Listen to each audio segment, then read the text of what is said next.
Well, I'm out here in the hills in Arizona, and I just thought for you folks that have never had the luck to shoot a 10 gauge shotgun, I got this sawed off thing, which is just a beast and a half, and I thought I'd finish off these bricks with you just to show you what kind of damage a 10 gauge could do.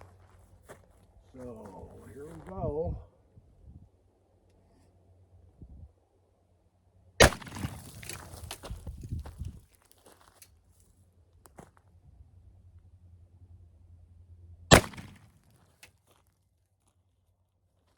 That's a hell of a gun right there. Dang.